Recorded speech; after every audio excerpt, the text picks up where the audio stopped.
2 warships vanished without a single shot fired, and the only being responsible was Barefoot, 12 years old, and she had not even broken a sweat. The darkness between the twin moons of Sector 914 had been undisturbed for 30 years.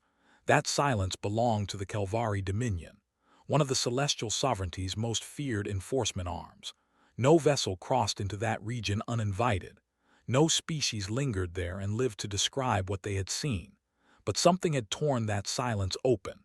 Something built of reinforced human steel. Something that moved through the dark like it owned it. Fleet Warden Seth Vorel stood rigid on the command deck of the Undying Spear. His 6-fingered hands gripped the edge of the tactical rail so hard the metal groaned beneath his grip. His 4 eyes were locked on the holographic display suspended before him. Floating in that projection was something that should not have existed in his sector. A human warship. Silent. Unmarked. Positioned between the moons as if it had been parked there for centuries and simply never bothered to announce itself. "Run that scan a second time," Seth Vorel said flatly. "That reading cannot be accurate. Their last confirmed position was 4 quadrants from this region." A junior relay officer repeated the sweep with shaking fingers. The result did not change. Human warship. Class designation Deep Assault Carrier. Iron Bastion. Mark 7. The words fell into the silence of the bridge like stones dropped into a still lake. "They have no clearance here," the navigation officer whispered. His secondary tail coiled and uncoiled in agitation. "No authorization, no prior contact." "No," Seth Vorel said. "They have no permission to exist in this sector at all." But humans had never waited for permission. He opened the emergency command relay. "Alert the Sovereignty. Priority designation Crimson. I want every patrol vessel in the outer grid rerouted. Full lockdown of the sector perimeter begins immediately." On board the Iron Bastion Mark 7, the bridge was a study in absolute calm. Commander Yale Cordy sat in the command chair with deliberate ease. One boot rested on the edge of the steel console. In one hand he held a dented gray mug etched with the faded emblem of the old Terran Frontier Corps. He watched the intercepted Kelvari emergency transmission scroll across the tactical display with the expression of a man watching whether he had already predicted. "Already rattled," Cordy said quietly, "right on schedule." His first officer, Lieutenant Mara Solon, stood at the operations panel. Her fingers moved quickly across the intercepted Kelvari signal threads. She pulled up the response data and turned. "They have scrambled 5 patrol wings and rerouted 3 battle groups. Defensive blind spots are opening all across their eastern grid. They believe this is a solo incursion. They have no idea we brought company." Cordy stood. He set the mug down gently. He moved to the viewport and stared into the dark. Somewhere beyond those stars, something very old and very powerful was being shaken awake, and he had been the one to reach in and shake it.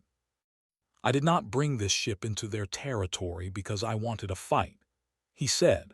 "I brought it here because they needed to be reminded that certain agreements have consequences, and they have been forgetting that for a very long time." Solon looked at him. "You think this reminder will hold?" He did not answer that directly. Instead, he straightened and spoke with the measured weight of someone who had walked through fire before and found it bearable. "They looked at our restraint for 30 years and decided it was fragility. It was not. Now it ends." On the Undying Spear, panic was spreading through the crew decks like smoke through a sealed corridor. More Kelvari vessels were burning hard through subliminal lanes toward the sector. 6 assault destroyers, 1 heavy war cruiser, 2 flanking interceptors, all converging on the lone human warship with the single-minded hunger of predators who had not yet been taught to fear their prey. Seth Vorel pressed his face close to the transmission node. His voice held steady, though his insides did not. "Attention, unidentified human vessel. You are operating inside protected sovereignty space under the Kelvari Dominion. This is Sector 914. You will identify yourself immediately, and you will hold your current position. You have 60 of your seconds to comply before we consider your presence an act of war. On the Iron Bastion, the message arrived on the open channel. Cordes listened to the whole thing without moving a muscle. Solon raised an eyebrow. Do we respond? Cordes thought for precisely 2 seconds. Then he shook his head once. Let them sit in it a little longer. Then the Iron Bastion began to move. Not charging, not retreating, just a slow and precise drift forward. Calm, unhurried, inevitable. The kind of movement that communicated everything without saying a single word. On the Undying Spear, that movement set off a cascade of alarm. Sir, an officer's voice cracked with urgency. The readings are shifting. There are additional signatures, multiple additional signatures. They were there the whole time, cloaked. We never picked them up. From the shadow behind the Iron Bastion, 9 stealth vessels shimmered into partial visibility. Not fully, just enough to be seen, just enough to be counted. Seth Vorel felt something he had not felt in decades. Dread, real dread. The kind that sat low in the chest and did not move. Prepare for full engagement, he barked. But even as the order left his mouth, he understood. He was not the hunter in this exchange. He never had been. The humans had simply been patient enough to let him believe otherwise. And now they were done being patient. The pause before a confrontation is never peaceful. On board the Iron Bastion Mark 7, the ship's propulsion systems maintained a constant deep vibration beneath the floor, like breath held before a plunge. Commander Yale Cordes observed the Kelvari fleet scrambling into defensive geometry on the tactical display. Ships crossing over each other. Patrol vectors doubling back. Command signals overlapping and canceling each other out. They were trying to find a formation that made them feel safe. They would not find one. Lock status on the stealth wing, Cordes said. Solon ran her board. All 9 units confirmed holding. Their frequency jammers are active on Kelvari scan bands. To their sensors, the ghost ships are ghosts. Good, Cordes kept his voice flat. He did not need force. He needed leverage. And leverage worked best when it arrived precisely measured rather than overwhelming. Inside the Undying Spear, the reaction had spread from the bridge into every department. Weapons officers shouted readiness reports that clashed with navigation warnings. The sensor arrays were being fed conflicting data. The mere arrival of the human warship had done something deeper than damage a system. It had cracked open a fear buried so deeply in Kelvari institutional memory that no one had thought to keep it on guard. The last time human ships appeared in a sovereignty sector without announcement, 11 orbital stations and 4 inhabited moons had gone dark in under 48 hours. That was 30 years ago. It had not been forgotten. It had simply been filed away as solved and sealed. Now it was unsealed. Hit them before more arrive, a tactical officer shouted. Seth Vorel overrode him with a look. You fire now, you start a war without knowing what you are firing into. We buy time. We demand identification again. We wait for Sovereignty Command to respond. But the window for that kind of thinking had already closed. A brief blue pulse lit the dark beyond the viewport, barely visible, almost delicate. Then a Kelvari assault destroyer simply was not there anymore. No explosion, no scattered metal, no debris field, just absence. Contact lost. Sector Officer Liddon screamed from the monitor station. Void Hammer is gone. We have no weapons signature, no impact log, nothing. They have stealth-capable offensive systems. We did not know they had stealth-capable offensive systems. Seth Vorel went very still. How many? Nobody on the bridge had an answer. Cordes turned away from the tactical display. Send the message now, he told Solon. She pulled up the open channel. What do you want them to hear? He looked out at the dark, then back at her. 5 words only. Release our people or burn. The transmission went out on every open Kelvari channel simultaneously. No codes, no headers, no protocols, Just 5 words in a human voice that contained the full weight of a species that had been quiet for far too long. When it reached the undying spear, it hit the bridge like cold water. "What people?" Seth Vorel muttered. He said it to no one, because no one had an answer, and that was the worst part. Somewhere in the sovereignty's infrastructure something had been done to someone who mattered to these humans. And now a commander with 9 ghost ships and a weapons system no one had cataloged had appeared in his sector to collect on that debt. "Alert Sovereignty Command," Seth Vorel said. "Tell them we need answers. Tell them whatever was done somewhere along this border they had better tell me what it was. Now." Cordes leaned against the rail of the iron bastion and watched the Kelvari fleet begin to pull back slightly. 3 ships repositioning. No weapons fired yet. He could feel the weight of the moment pressing against the hull. Behind him, Solon spoke quietly. 2 more cruisers have changed heading. They are pulling outside direct engagement range. "Good," he said. "They know this is serious." "And if they do not release whoever they are holding?" she asked. Cordes turned slowly. There was no anger in his expression, only certainty. "Then we teach them what quiet looks like from our end of it." And in the dark outside the viewport another destroyer vanished. No sound, no light, just a ship here one moment and gone the next, like a thought erased from a mind that could not remember it had ever thought it. Deep inside the subterranean command complex on Valthris Prime, the Sovereignty High Council was operating under emergency designation. The low pulse of containment sirens ran through the stone corridors like a slow heartbeat running too hard. Officials moved with urgency, but none of them were moving toward anything. They were all moving away from something they had not yet defined. High Sovereign Drex Naloran stood over the projection table in the central war chamber. His skin was pale gray and ridged along the temples. His eyes were fixed on the feed from Sector 914. He had not seen a human vessel move like this in over 2 decades. Not this deliberately. Not this quietly. He played the transmission for the 3rd time. "Release our people, or burn." His voice when he finally spoke was nearly inaudible. "Which people?" His senior aide was a young Kelvari barely past field assignment. He pulled up detention and acquisition records with visibly trembling hands. "High Sovereign." Cross-referencing covert holding records across border stations and restricted facilities in the 9th Corridor. 1 potential correlation found. "Speak it fully."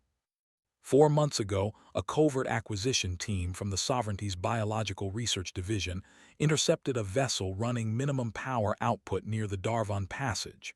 The vessel was not registered in any known species database. The team boarded and extracted 6 life forms. 5 were unregistered humans. 1 was a child. The humans resisted. 3 acquisition operatives were killed during the boarding. The surviving humans and the child were transported to Null Station 11 for biological analysis. Drex Naloran turned very slowly. "Unregistered, meaning what precisely?" "Meaning they were operating outside any sanctioned Terran mission structure. Their origin is not in any known fleet or civilian record." "Where is Null Station 11? The aide paused for a fraction of a second too long. "It is a decommissioned research outpost converted for advanced biological inquiry. It operates without sovereignty acknowledgement. It does not appear in official infrastructure records." "In other words," Naloran said softly, "it does not officially exist." "Correct, sir." The room was silent. Naloran understood now. Someone within the Sovereignty had captured what appeared to be Terran operatives, possibly remnants of the old human black deployment divisions that had never been formally absorbed into the peace protocols. They had been taken to a ghost facility, experimented on, and now Commander Yale Cordes, a name that appeared in sealed Sovereignty intelligence reports with annotations like "do not engage under any circumstances," was standing at the edge of their territory and calmly removing ships from existence. "Recall everything from the 9th Corridor," Naloran said, Lock down Null Station 11. Prepare an emergency envoy with full diplomatic credentials, and someone find out who authorized that acquisition, because whoever they are, they have just handed the humans exactly the excuse they needed. On the Iron Bastion, Cordy stood alone in front of a private encrypted terminal. The face on the screen was lean and tired, the kind of tired that lives behind the eyes rather than on the surface of the face. Admiral Nira Dakos, commander of the Terran Outer Reach Command. "I told you not to light this particular fire," she said without preamble. "I am not starting a fire," Cordes replied. "I am applying heat to something that was already burning. The sovereignty will call it treaty violation. You walked a warship into restricted space uninvited. They violated the treaty when they boarded an unregistered vessel and took our people into a facility that does not officially exist," Cordes said. "You know what they do in those facilities. You do not know if any of them are still alive." Cordes did not blink. "Then I retrieve what is left and make sure the sovereignty understands what it costs to cross that line." Dakos stared at him through the screen. Her eyes held the weight of command decisions made in the dark. She had buried more soldiers than she could count. She was not interested in burying more. "You do this without Reach Command authorization," she said. "You pull this off and it will remind every civilization in this galaxy that humanity's patience has a floor. You fail and we spend the next decade repairing diplomatic damage. Do you understand the weight of what you are carrying?" He nodded once. "I carried it since the day I found out they were gone. I am not interested in the diplomatic math anymore." A long silence opened between them. Then Dakos leaned slightly forward. "Then finish it clean, because I cannot send you help and I will not be able to call you back." Cordes cut the channel. He returned to the bridge. Solon did not need to be asked. She turned the moment he walked in. Null Station 11 just went dark. No transmissions. Power output dropping fast. They are trying to wipe it off the grid. Cordes felt the cold in his chest become something sharper. "Light them up," he said. She hesitated for exactly 1 second. "Full strike. Start with the outer relay network. Every sensor array, every signal repeater, every surveillance node on the perimeter of that station is gone in the next 60 seconds. They do not get to pretend it is not there. Not anymore." The underside of the Iron Bastion hummed with a deep low charge as non-lethal electromagnetic disruption payloads cycled into position. Surgical, precise, each one calibrated to destroy detection infrastructure without touching biological life. And then they fired. Across the orbital debris field surrounding Null Station 11, every piece of sovereignty technology that had been hidden there sparked and collapsed.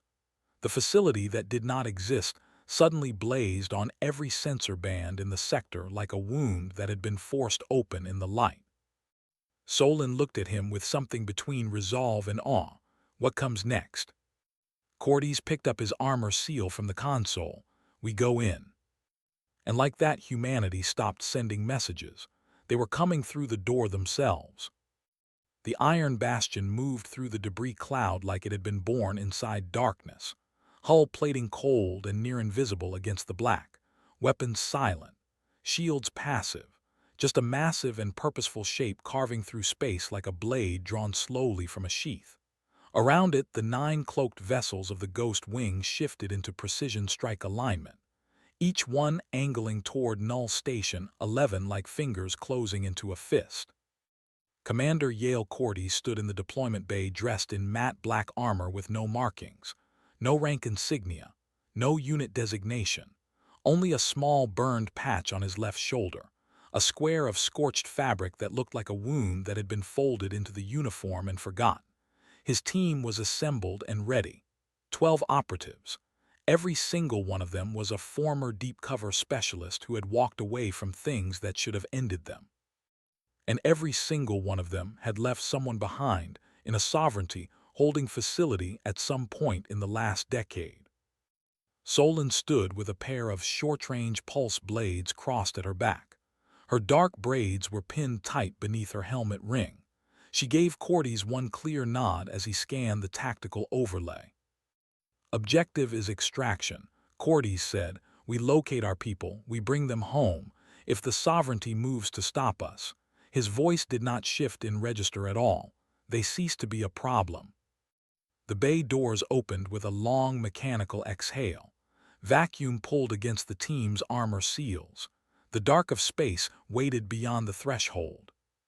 "Let's go collect what belongs to us," Solon said quietly. They dropped, one after another, like thrown shadows, each operative cutting away from the ship on silent approach vectors.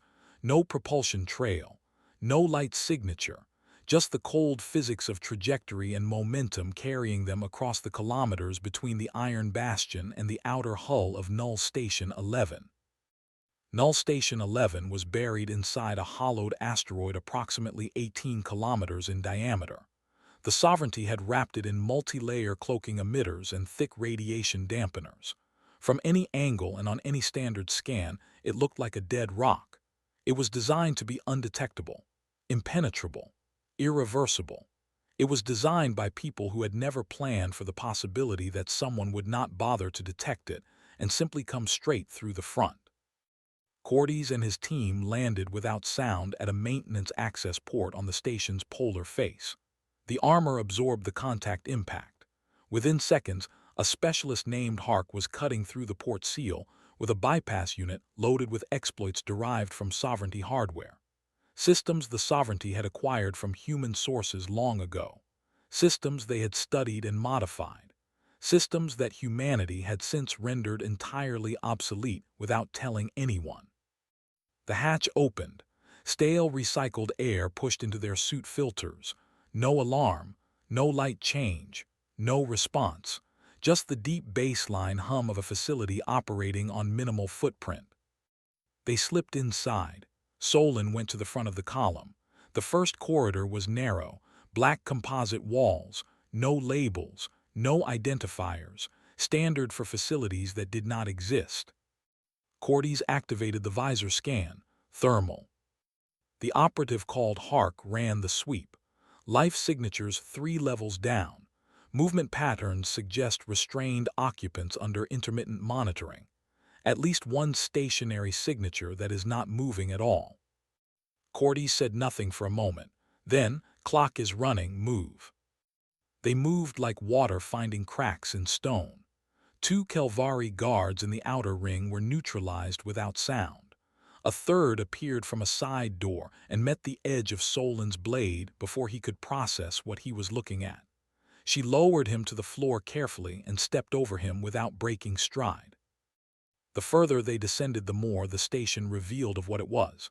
Empty containment chambers with residue clinging to the interior glass, fluid stains on floors, medical systems humming on maintenance cycles next to equipment labeled in Kelvari technical notation.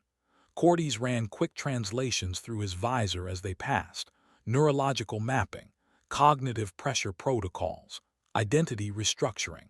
They were not studying the people they had taken here. They were trying to unmake them. Hark kept walking. His jaw was set hard enough to break something. "Final internal barrier," Cordes said. 2 guards, heavy configuration.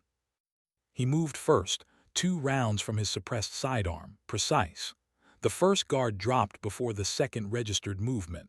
Solon was already low and inside the second guard's reach. Her blade went up and in. A brief hard sound, then silence. Hark blew the door panel. The room opened. 5 containment cells ran along the far wall. 2 were empty. One held a body, human, female. What had been done to her face was not something Cordes let himself dwell on for more than a second. He held the look. He stored it. He moved. The 4th cell held a man. Human. Thin past the point of thin. Eyes sunken but open and awake. He blinked at Cordes as if trying to confirm that what he was seeing was not another sovereignty test. "Ghost Wing," Cordes said softly, "we have you." The man's voice was barely held together. Dr. Silas and Ver, Terran Research Division. That name landed differently than Cordy's expected. Enver had been listed as missing and presumed dead for over 2 years. He was not a field operative. He was a deep-cover researcher in something Cordy's had only ever heard referenced in compartmentalized briefings under the designation Project Vela. The fifth cell held a child, a girl, 11 or 12, curled against the far corner, watching them through the clear panel with eyes that were not afraid. Cordy's had braced himself to find terror in those eyes. What he found instead was assessment. She was measuring them. Solon went to the panel release. "I have her," she said quietly. And then the alarms ignited. Red light poured through the corridors. Sirens layered over each other into a wall of sound. The station was awake. Cordy's felt no alarm, just finality. "Good," he said. "Now they know what this place really is." The alarms tore through Null Station 11 like a signal that the station itself had been waiting to fire. Red lighting replaced the pale maintenance glow. The sound bounced off every composite wall and returned threefold. Kelvari security personnel began flooding the approach corridors above. Boots on metal. Commands in the sovereignty tongue. The hunt was on. Cordy's did not raise his voice. "Time to earn it," he said into the calm. Solon had the cell open before the last word left him. The girl did not move immediately. She looked at Solon with those measuring eyes. She took 2 full seconds. Then she spoke. "You are not like the ones before." "No," Solon said. She kept her voice even. "We came to bring you out. You ready?" The girl stood. She was barefoot. Her arms and the back of her neck bore the small, circular marks of monitoring nodes that had been attached and removed repeatedly. Solon pulled a thermal wrap from her kit and put it around the girl's shoulders. Then she turned back. Hark was already working Enver's restraints. "Name," Hark said. "Silas Enver." The man repeated. He coughed. Voice held together by willpower alone. "Do not wait for me if this goes bad." "It is already bad," Cordy said. "That is fine, we brought worse." Then the entry door blew inward. 3 Kelvari combat soldiers, full riot configuration. Plasma carbines up and sweeping before the smoke cleared. Cordy's was faster. 2 shots to the first armored figure, center mass. The third soldier drove forward with a blade extended and a sound that was closer to a roar than a word. Cordy stepped sideways, caught the wrist, drove his helmet into the soldier's face once and then once more. The blade hit the floor. 1 round through the armor collar. The room went quiet. "Move," Cordy said. The team pushed back into the corridor and into the narrow ventilation shafts that ran parallel to the main access routes. One by one, they folded themselves into the tight spaces. The girl went first with Solon directly behind her. Enver moved slowly but moved. Hark took the rear position with blood darkening his left sleeve from a cut he had not mentioned. Behind them, automated ceiling emplacements deployed and swiveled. Cordy's put 2 electromagnetic disruption rounds through the panels housing them. The emplacements sparked hard and dropped. They reached the evacuation shaft. A vertical drop carved straight through the asteroid to an emergency exit point in the outer crust. "Charge is placed," Solon confirmed. She held up a small breech disc. "This takes the bottom out and drops us into extraction corridor." Cordy's checked the channel. "Ghost Wing status." All 9 ships confirmed cloaked and holding extraction coordinates. "Ready for dust-off on your signal." The girl pressed close against the wall. Her eyes were tracking everything. The ceiling, the shafts, the team's positions, not with fear, with the same focused interest you would see in someone reading a text they already partly understood. Cordy's gave 1 look up the shaft. The sound of boots was growing, fast and close. Hark armed the breech disc and dropped it. The bottom of the shaft fractured outward with a single sharp concussive burst. Open space bloomed at the bottom, stars beyond it, cold and close. Solon and the girl went first, then Hark with Enver. Cordy's followed last. He dove feet first through the opening as sovereignty fire lit the shaft above him. The moment his boots cleared the asteroid's surface, a targeting beam lanced across the dark from one of the decloaked ghost ships. It hit the pursuit element, following them through the opening. A burst of suppressive plasma that ended the pursuit and left silence in its place. Cordes rolled on the outer surface platform and came up moving. He grabbed the girl's arm and pulled her behind a ridge of asteroid rock, while Solon provided cover fire toward a second pursuit element emerging from a side port. "Where is the ship?" Cordes said. Then he saw it. The Iron Bastion had descended to close retrieval range. Its underside glowed. Weapons systems were live. It looked like the physical embodiment of a warning given one final time before it stopped being a warning. "Extraction in progress," came the voice from ship comms. Gravity clamps reached down from the open bay and pulled the team in with the grip of something that had decided the conversation was over. The bay doors sealed behind them. Cordes exhaled for what felt like the first time in several hours. He turned to Enver, who was being guided to the medical station by two crew members. "What were you doing in there?" he asked. Enver sat down heavily, trying to stop what they found, what they started to understand. He looked at the girl, then back at Cordes, before they figured out what to do with it. "What did they find?" Cordes said. Enver looked at the girl again, longer this time, not what he said, who. Cordes looked at the girl, and something that had been a rescue mission quietly became something else entirely. The girl did not speak during the transit back through the outer corridor and into the Iron Bastion's medical bay. She sat on the edge of the examination platform with the thermal wrap still around her. Her feet did not reach the floor. The rest of the team moved through post-extraction protocol, triage, inventory, debriefing cycles, but Cordes remained in the medical bay. He stood near the door and he watched her the way he watched tactical feeds, not with suspicion. With the careful attention of someone who understood that what he was seeing might be more significant than he could currently measure. Solon came to stand beside him, arms folded. She has not said a single word since the drop, no distress response, no questions about where she is or where she is going, no emotional reaction at all. She spent months in a Sovereignty Black facility and she is sitting there like she is waiting for a meeting to start. Cordes kept his voice down. Some people come out of those places and they have nothing left to react with. Everything went inward. Solon shook her head. "That is not what I am reading from her. This is something different." Cordes turned to Enver. The doctor was upright now. A crew medic had patched the worst of it. He was pale and hollowed out but present. "Tell me what I need to know," Cordes said. Enver folded his hands on his knees. "Her name is Lyra, or that is what we called her.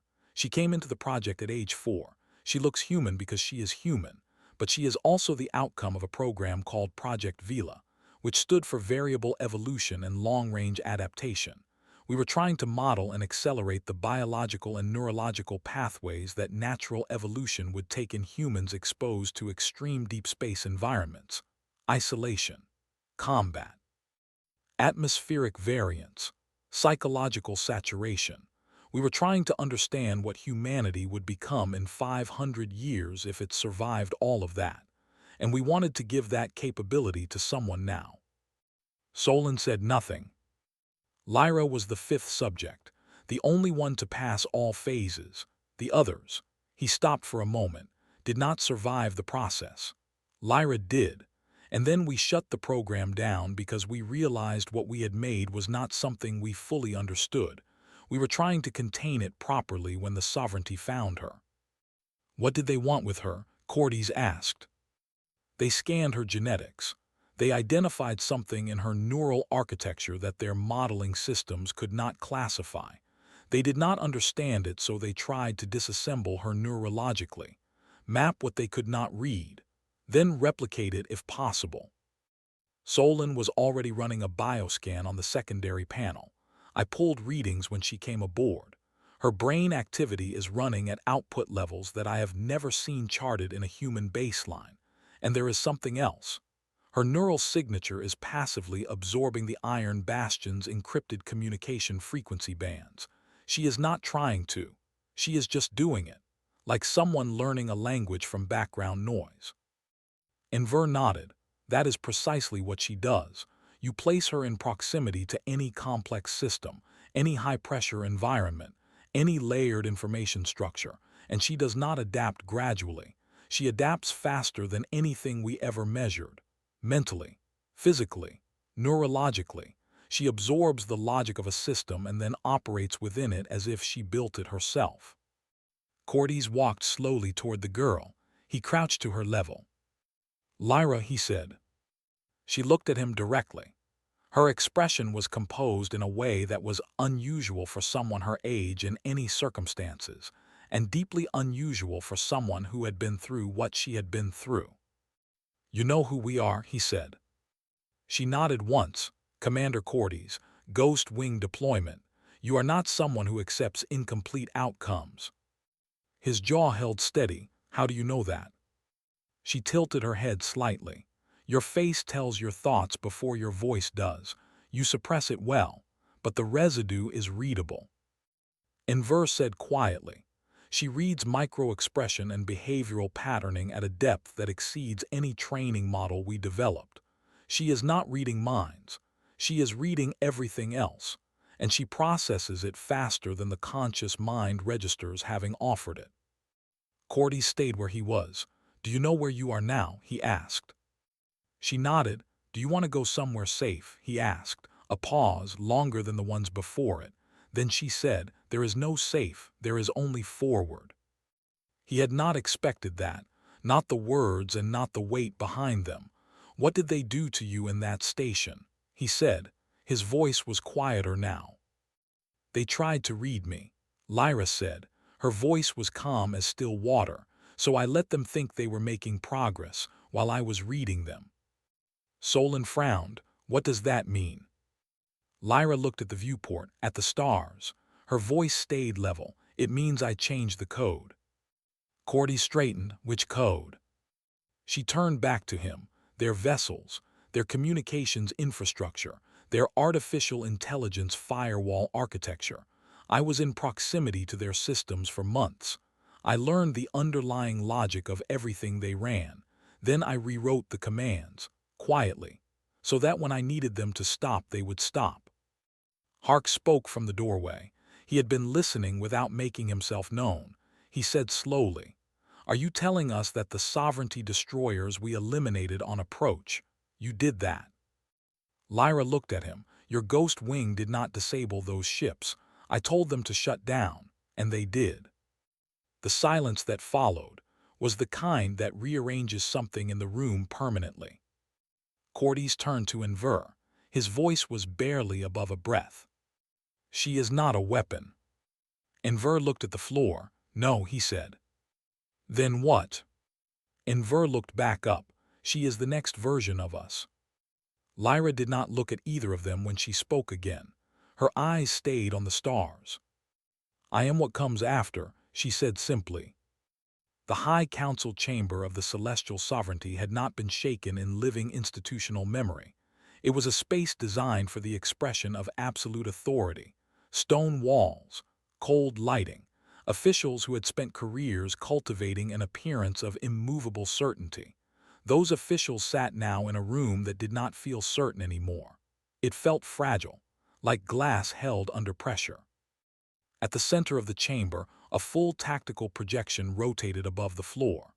The Iron Bastion, fully powered, holding position at the edge of Sector 914. Around it, the schematic overlay showed the destruction of Null Station 11's exterior relay network. Every asset Dominion engineers had spent years hiding across the asteroid's orbit was now charted and labeled in the projection as eliminated. And floating at the center of that display was a single intercepted audio fragment, a child's voice, clear and unhurried. "I changed the code." High Sovereign Drex Naloran had not moved in several minutes. He was not frozen. He was thinking, and the thinking was very heavy. "She rewrote our military command architecture. said one council member. Not a bypass. Not a hack through any external interface. She rewrote the core instruction layer. The ships will not respond to any override command we issue because the command pathway itself has been redefined. She had no equipment, said another. No transmitter, no secondary device, no external support signal. She was in the same physical space as the systems and she absorbed their logic and then changed it, as if the learning and the rewriting were the same act. A Kelvari elder at the far end of the table whispered, "We took her. We attempted to read her apart, and what came back is this. This is what we made by misunderstanding what we had found." Naloran finally spoke. His voice was flat and quiet. "She rewrote us while we were trying to understand her. If she reaches the Terran command infrastructure, if she is given time and access and range, we do not have a containment option for what that becomes. There is no counterargument in this room, so we will have none." There was no counterargument in the room. On the Iron Bastion, the atmosphere had become something different. Lyra moved through the ship now, not confined to the medical bay, not guided by escort. She moved the way someone moves through a space they are in the process of memorizing. Her hands traced the warm housing panels of the propulsion core. She studied the interface arrays in engineering with the focused interest of something built to learn. Cordes watched her from the corridor. "We should not have let them get that close to her," he said. Solon stood beside him. "She is not dangerous," she said. "I pulled the logs from the station after we cleared it. Every door she sealed she left with an accessible override. Every system she altered she preserved a restoration path for. She did not destroy anything in that facility that could not be rebuilt. She contained herself within what was necessary. That is not chaos. That is discipline." Cordes said nothing for a moment. Discipline is only safe until the person exercising it decides to stop. A navigation alert chimed. "Unregistered vessel approaching." The ship AI announced. "Terran configuration. Class designation containment transport. 6 escort ships accompanying."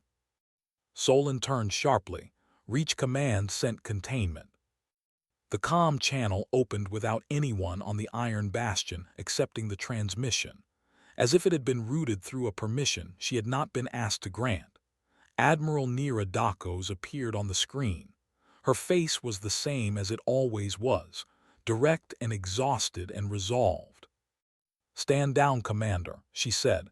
"You retrieved what could be retrieved. We handle the next phase from here." Cordes moved to the screen. "She is not a liability.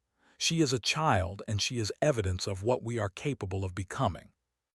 "She is beyond what we can manage," Dakos replied.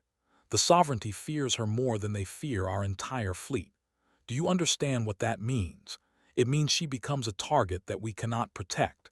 It means every diplomatic agreement we have rests on whether they believe we control our own developments. She is not a child in this equation.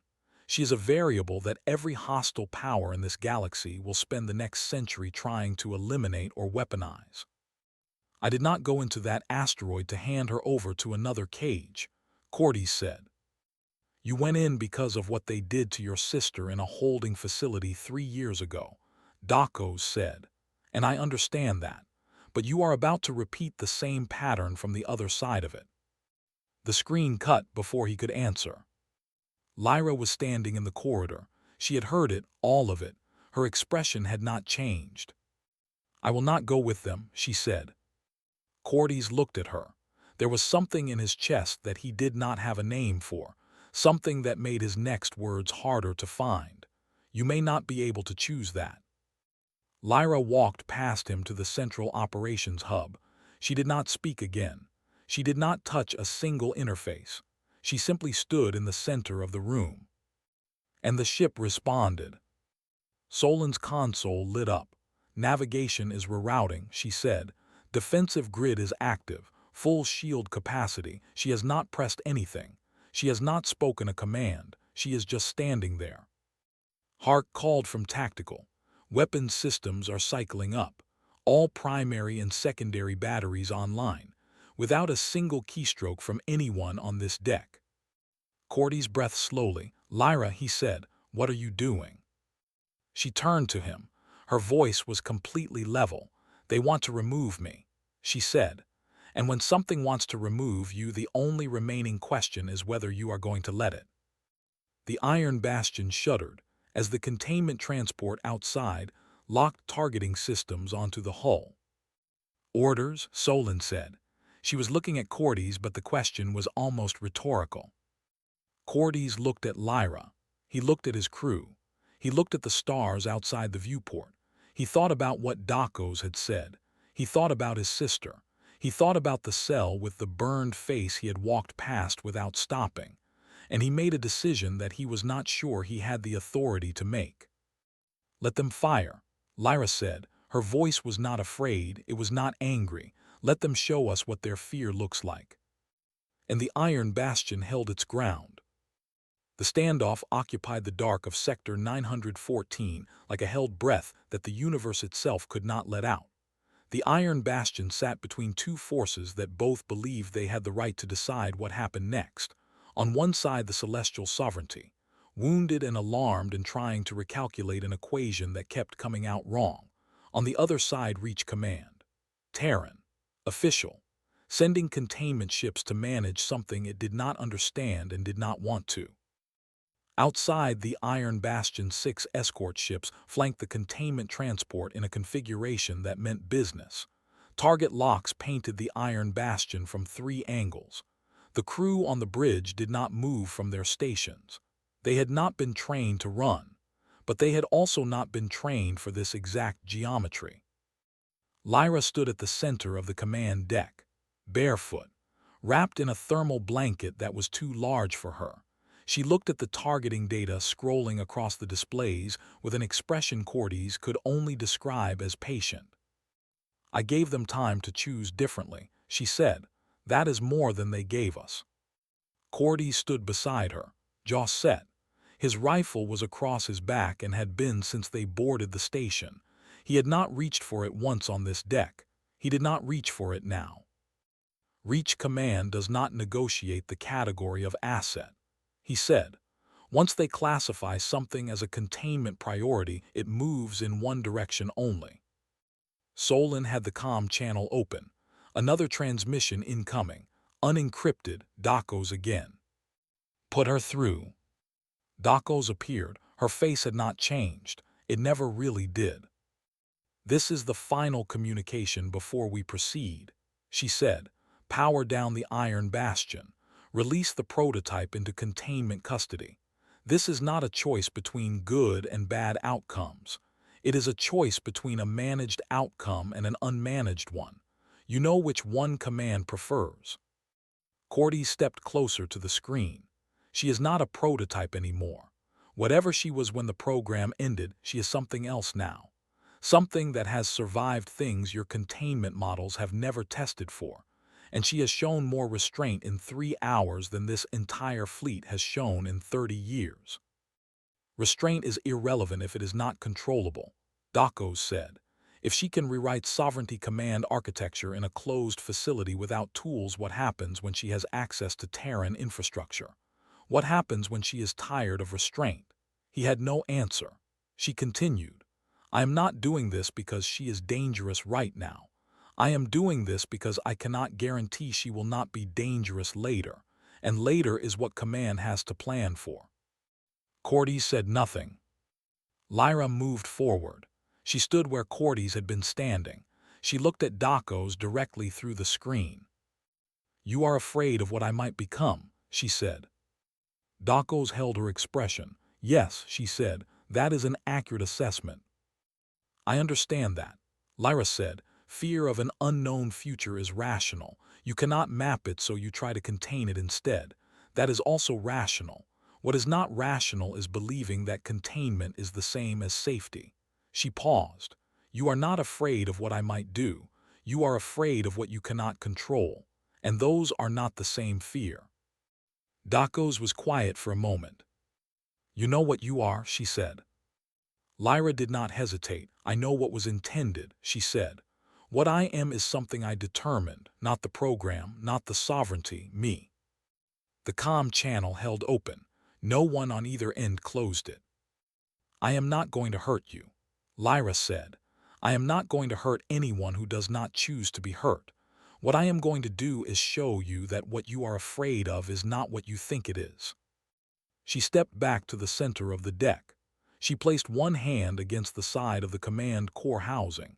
She closed her eyes for exactly 2 seconds. The iron bastion shut down.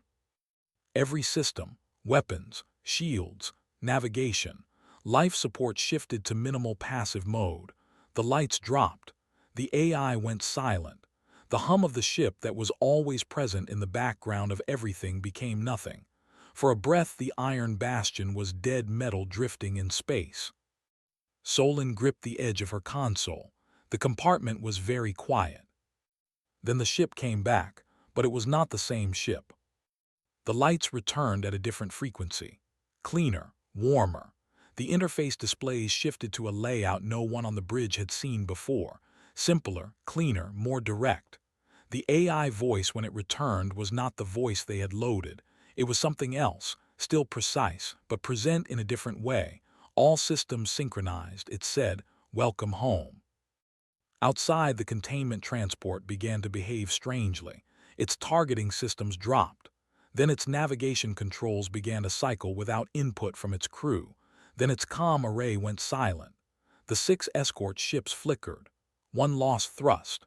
2 lost shields. The containment transport itself began to drift backward slowly, as if gently pushed by an invisible hand. Solon watched it happen with her mouth slightly open.